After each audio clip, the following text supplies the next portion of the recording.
Convidamos então o professor Sandro Reis para ministrar a palestra Gestão Emocional no Ambiente de Trabalho. Boa tarde a todos e todas. Todos conseguem me ouvir e ver bem? Sim, estamos te ouvindo.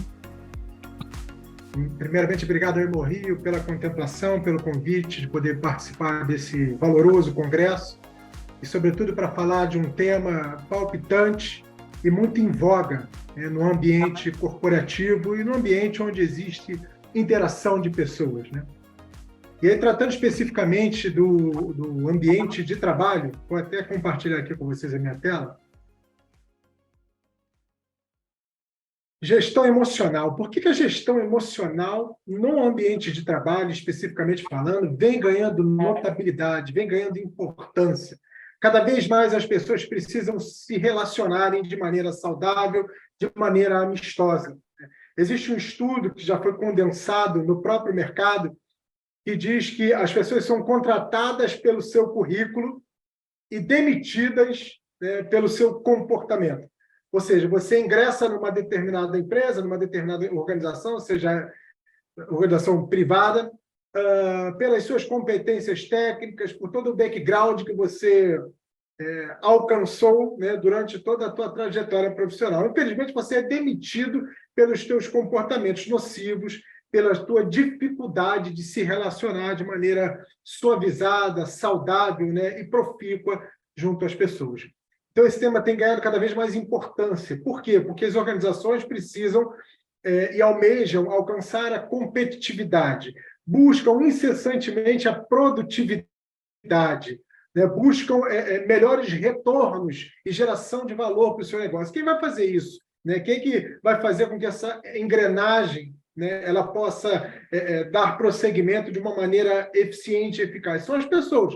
Então, se as pessoas não conseguem se relacionar adequadamente, de uma maneira respeitosa, de uma maneira cooperativa, não adianta nada você ter ali um arcabouço de competências mal utilizado, ou as pessoas que não conseguem se relacionar adequadamente não vão conseguir traduzir, sob forma de desempenho colaborativo, o melhor resultado, a melhor entrega, a entrega mais qualificada e quantitativa. Então, quando você olha para a gestão emocional, você fala o coeficiente emocional vem ganhando maior prevalência quando se compara com o seu quociente intelectual. E uma coisa não é excludente à outra.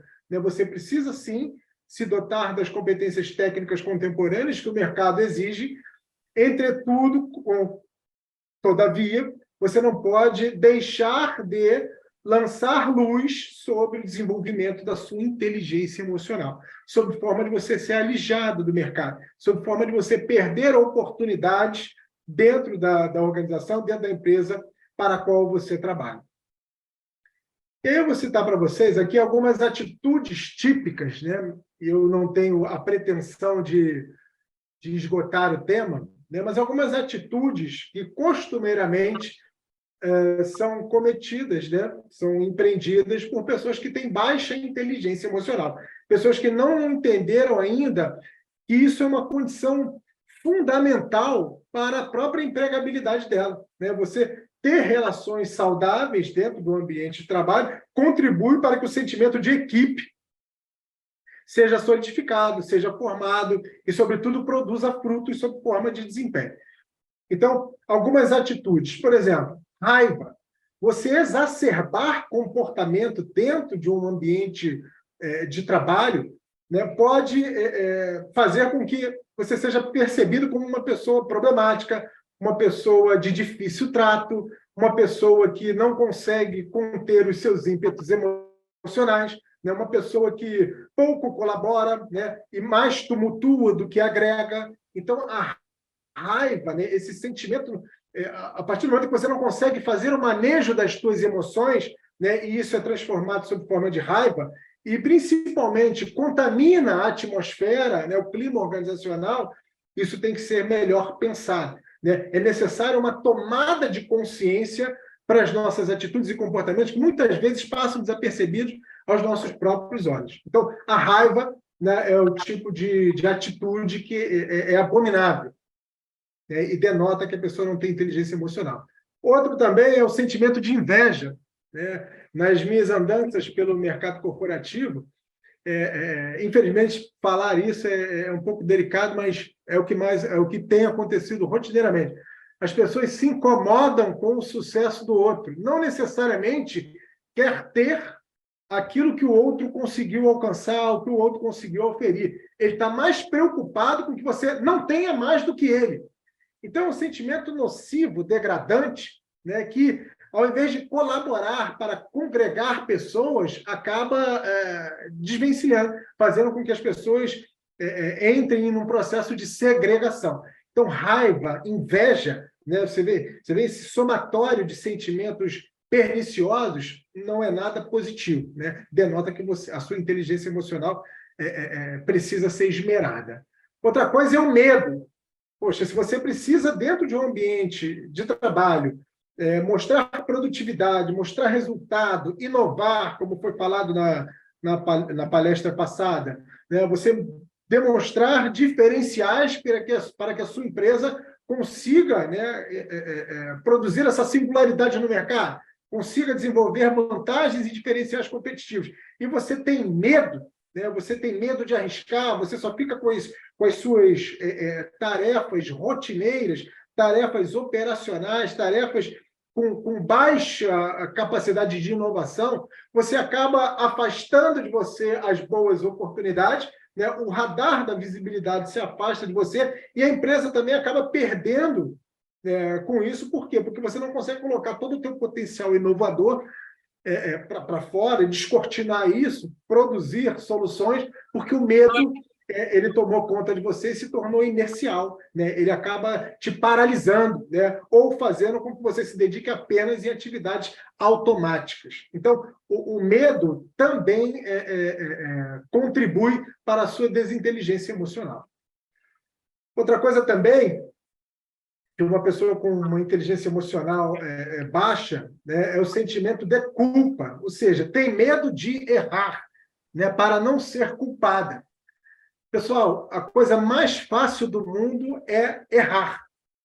Não tem problema nenhum errar, desde que você não seja displicente, né, cometer um erro com displicência, com negligência. A questão central que deve ser pensada é o seguinte: bom, eu errei. Agora, como eu vou lidar com o erro? Como eu vou tratar o erro de forma a tomar consciência de que o erro aconteceu, né? Porém, eu vou envidar algumas iniciativas, algumas providências, algumas ações para remediar, né, e transformar aquele erro em algo exitoso, aquilo que eu esperava. Então, assim, um sentimento de culpa, né? Medo do erro, medo de ser culpado, né, culpabilizado por alguma coisa, medo de inovar. E aí eu traço até um paralelo, né, olhando o medo pela ótica da liderança. Em muitas organizações empresariais, o funcionário ele é incentivado, né, a produzir inovação, a produzir soluções, a buscar novos aprendizados que tragam benefícios para a companhia. Porém, como se trata de algo novo, algo que está sendo ainda concebido, é muito provável que, de uma forma ou de outra, você cometa algum equívoco, cometa um erro. E aí a mesma organização que te incentiva a ter iniciativas empreendedoras, né, para produzir inovação, produzir diferenciais, é a mesma organização, as suas lideranças, que vai te culpar, que vai apontar para você o erro, que vai adotar sobre você uma atitude opressora, fazendo com que as pessoas evitem, né, tomar tais atitudes para não serem cerceadas. Então, esse sentimento de culpa, muito atrelado ao medo, né, e ao erro, ao possível erro que você possa empreender, é algo que precisa ser trabalhado na tua inteligência emocional, caso você tenha algum tipo de comportamento dessa natureza. Outra coisa também é a ansiedade. Saiu um levantamento feito pela ONU há pouco tempo e informa, pasmem, que o Brasil é o país onde tem o maior número de ansiosos por metro quadrado. Ou seja, tem muitos ansiosos aqui no Brasil. O que é ansiedade? Ansiedade é uma vulnerabilidade que você apresenta pelo seu medo do futuro. né?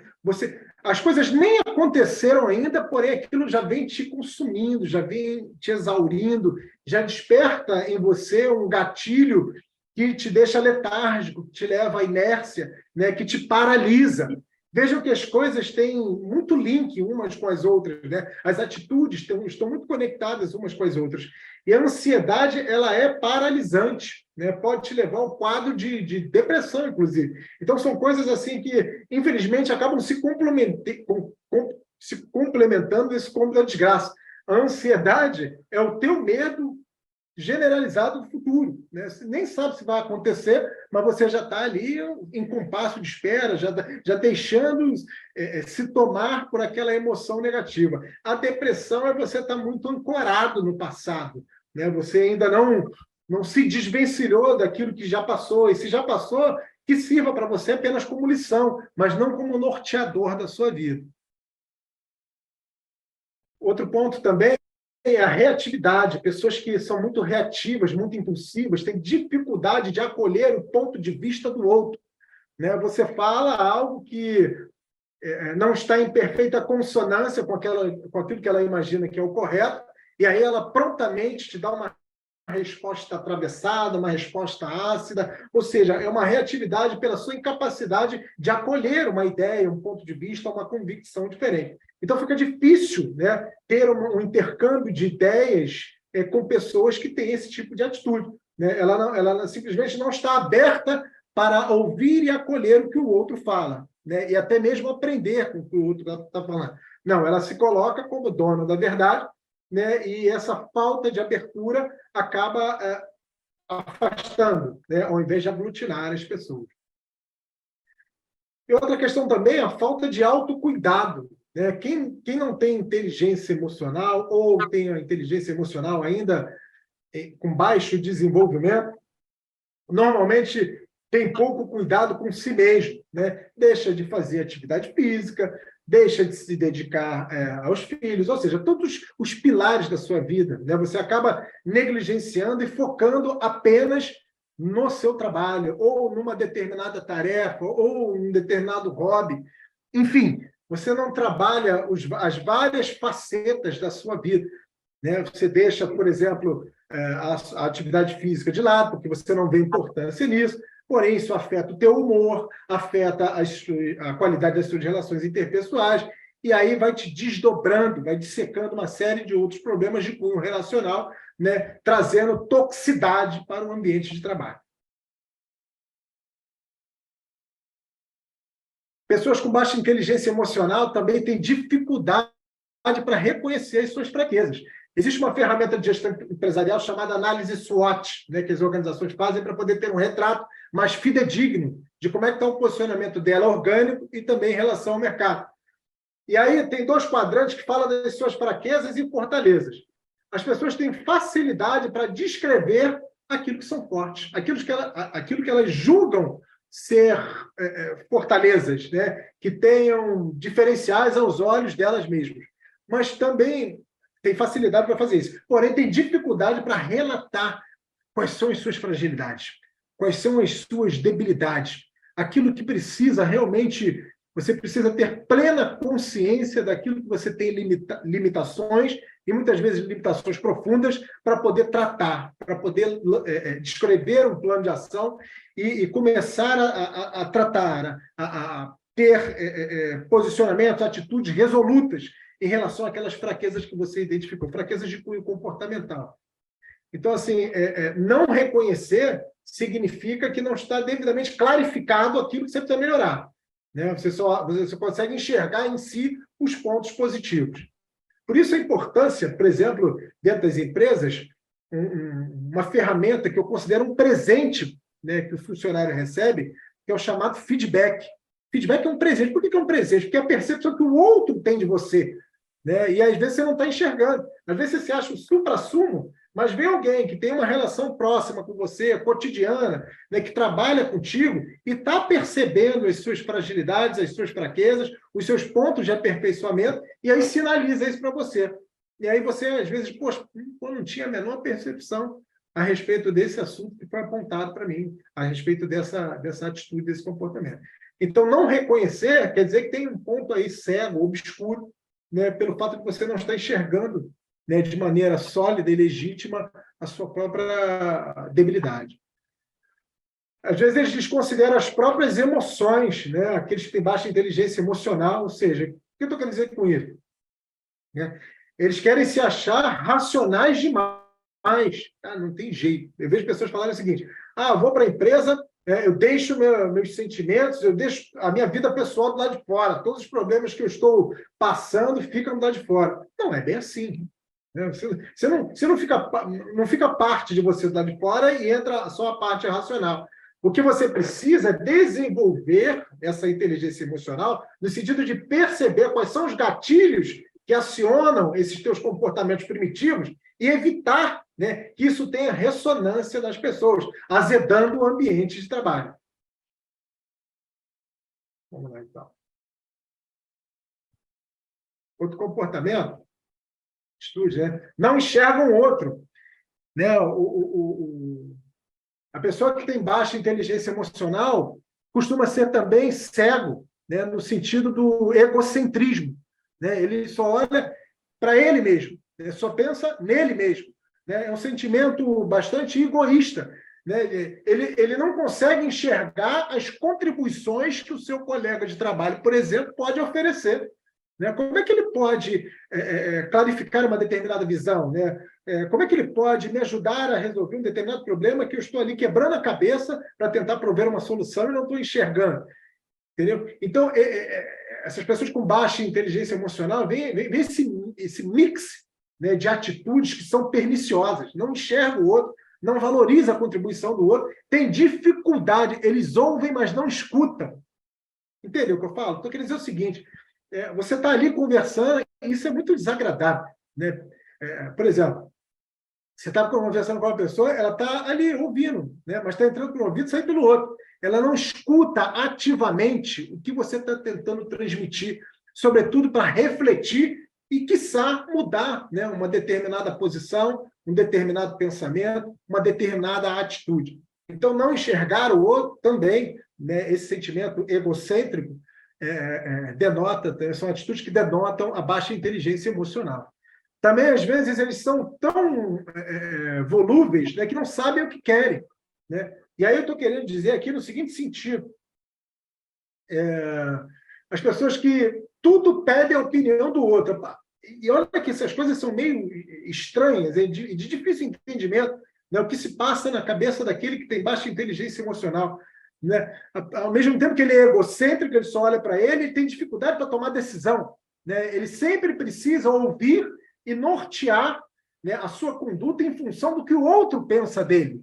Né? Ele não tem ali uma posição formada, construída com base em valores de família, valores que ele recebeu através da sua formação acadêmica, da sua interação, do seu background profissional. Ele não consegue ter isso com a solidez necessária para assumir uma posição com assertividade.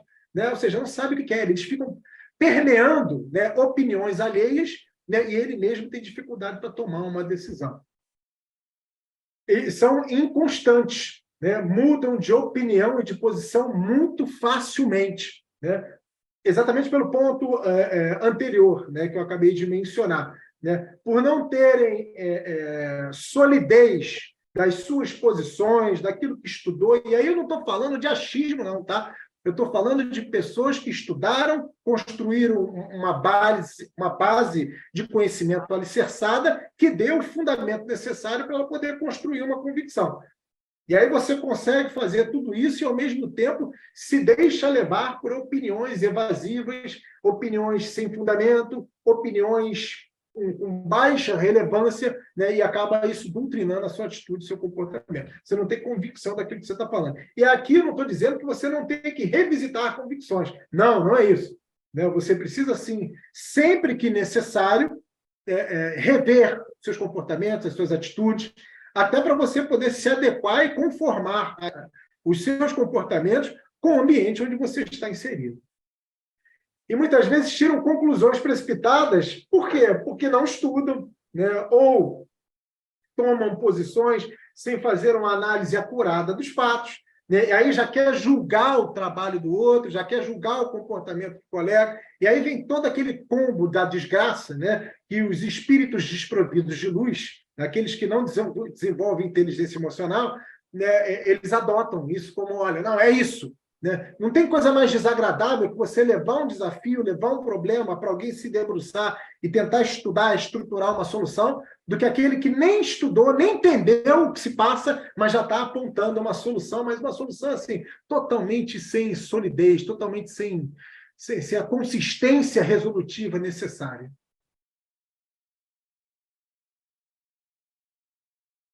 E baixa resiliência. O que eu estou querendo dizer com isso? O que é resiliência? A tua capacidade de tolerar frustração. A vida vai te tragar. O ambiente de trabalho, você vai lidar com pessoas, com educação, com formação, com história de vida diferente das suas. Então, não dá para ficar se frustrando a todo momento que o teu chefe, por exemplo, te chama a atenção com fundamento, com fatos e dados. E aí você simplesmente se frustra, se prostra, e aí fica desmotivado. Não, tenta entender, né, aquilo que está sendo colocado para você. Usa isso, né, como uma mola propulsora para te levar para outro nível, para rever comportamento, para revisitar iniciativas. Simplesmente se prostrar diante de uma crítica, ou pelo fato de alguém ter apresentado um ponto de vista diferente do seu, não é o comportamento ideal. Você está mostrando que o teu quociente emocional está muito fragilizado. E aqui eu vou falar de alguns pilares, né, alguns sustentáculos da inteligência emocional. A base de tudo, chega a ser rudimentar, é você ter autoconhecimento. É você conhecer as suas emoções, é você conhecer as suas mazelas, é você conhecer os seus instintos primitivos, é você conhecer como é que você reage a críticas, é você reconhecer como é que você, sendo integrado num novo ambiente, se você ajuda a colaborar para a construção e a saudabilidade daquele ambiente, ou você é aquele que azeda, você é aquele que polemiza, que traz problemas. Então, o autoconhecimento é uma fotografia pessoal, né, sensata e honesta de como é você se comportando, né, no tocante às relações interpessoais. Outra coisa é empatia, e aqui eu vou desdobrar em dois conceitos. A empatia, capacidade sua, né, de se colocar no lugar do outro. Né? Isso é importante, né? Você ouvir, né, escutar atentamente, melhor dizendo, o que o outro está tentando te transmitir, e aí você, sabe, colocar as lentes do outro. Né? Só que quando eu quero... A empatia, ela tem um desdobramento que chega na compaixão. Né? Não adianta só você se colocar no lugar do outro, né? Principalmente dentro do ambiente de trabalho. É necessário ter compaixão, sofrer as dores do outro e ajudar a aliviar esse sofrimento. Essa é a diferença. Né? É um sentimento mais nobre, mais profícuo, né? mais compassivo, né? que gera maior conexão com o teu próximo. Saber se relacionar interpessoalmente. Saiu uma matéria no outro dia na revista Você S.A. que falava exatamente sobre uma competência que está dentro desse espectro da inteligência emocional, que é a inteligência relacional. Não adianta ter competência técnica, não adianta ser uma pessoa muito acima da média se você tem dificuldades de se relacionar no seu ambiente de trabalho, se relacionar com pessoas. Como eu falei, a empresa ela valoriza muito mais o efeito sinergético, que é a comunhão de vários esforços, né, sob forma de entrega de um determinado resultado. É melhor do que um esforço empreendido de maneira isolada. Então, você se relacionar de maneira qualitativa, de maneira saudável, de maneira construtiva, cooperativa, isso vai fazer com que você aglutine, catalise as pessoas para o seu entorno. Né? Isso melhora, inclusive, a tua própria imagem profissional dentro do ambiente de trabalho. E a questão da automotivação. Eu vejo muitas pessoas falando o seguinte: poxa, o governo está aí. Eu não estou entrando em mérito de que governo, estou dizendo, o governo não tem políticas que reflitam na minha vida pessoal, está tudo ruim, meu chefe é ruim, meu marido não presta, enfim, né? Ou seja, críticas pejorativas de toda a ordem. que eu quero dizer para você é o seguinte, né? Motivação, o nome já diz, é automotivação. É um entusiasmo que você fomenta no seu interior. Isso é orgânico. Eu não preciso de ninguém para me motivar. Se as pessoas de fora me derem algum estímulo, ok, mas eu não vou nortear a minha conduta sobre o que falam ou deixam de falar de mim.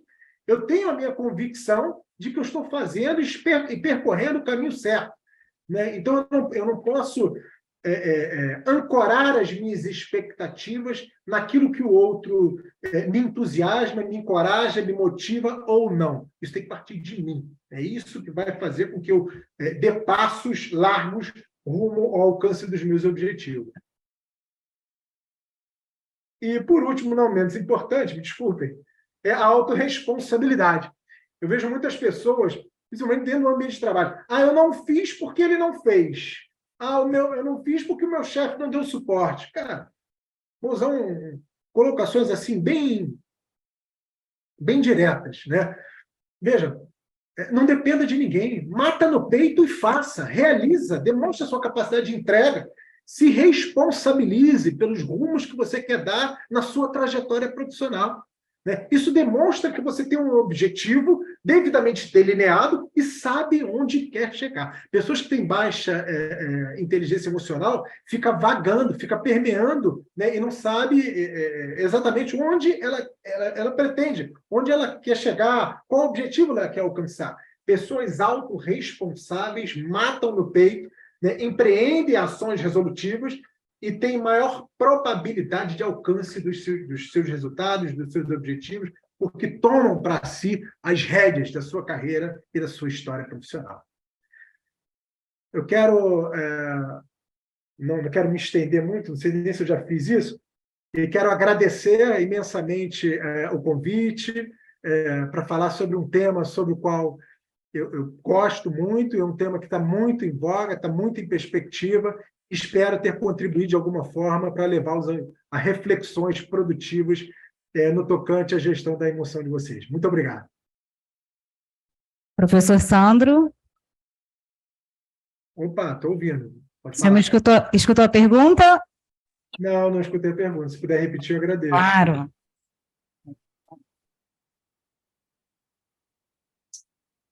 Qual o primeiro passo para elevar ou ativar nossa inteligência emocional em ambientes onde todos não têm ou está em baixa?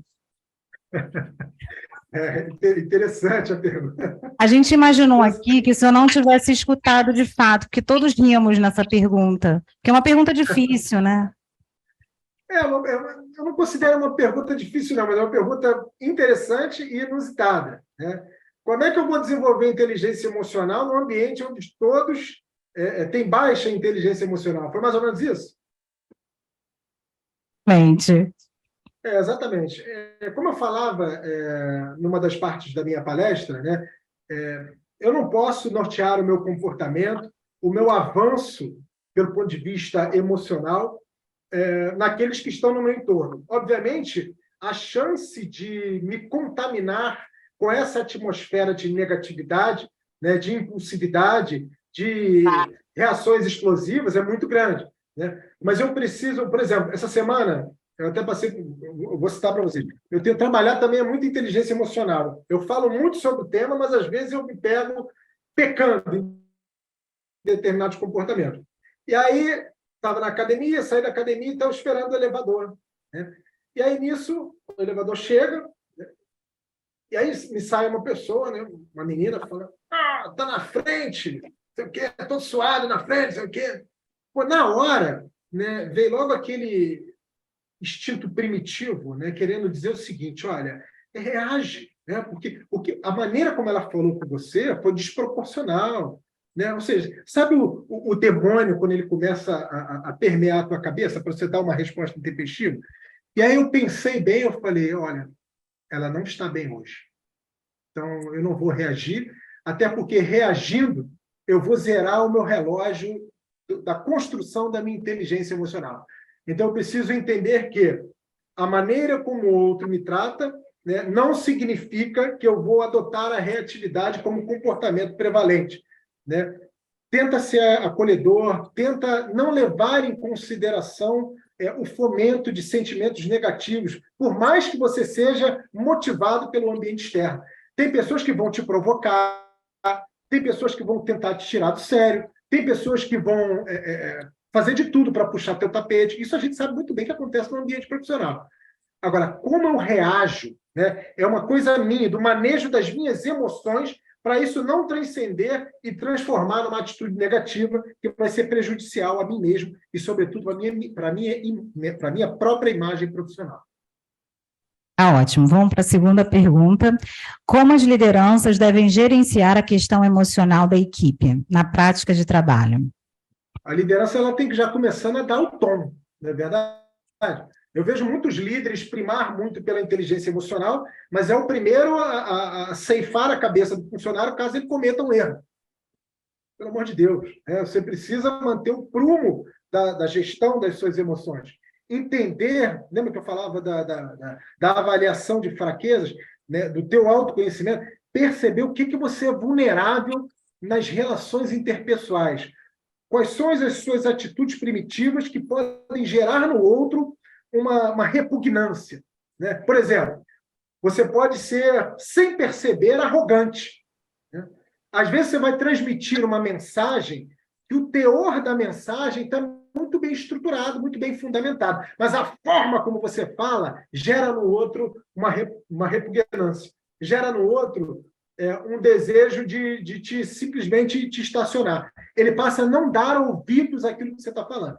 Então, você conhecer as suas limitações, os gatilhos que levam à sua exacerbação emocional, isso passa muito pelo autoconhecimento, vai te ajudar a conter os seus ímpetos no momento que você tiver que se relacionar, ou transmitir ordens, ou dar orientações para outras pessoas. Muito obrigada, professor Sandro, pela sua contribuição no evento. Eu é que agradeço, fiquem com Deus, uma ótima tarde. Mais uma vez, obrigado pelo convite. Nós que agradecemos.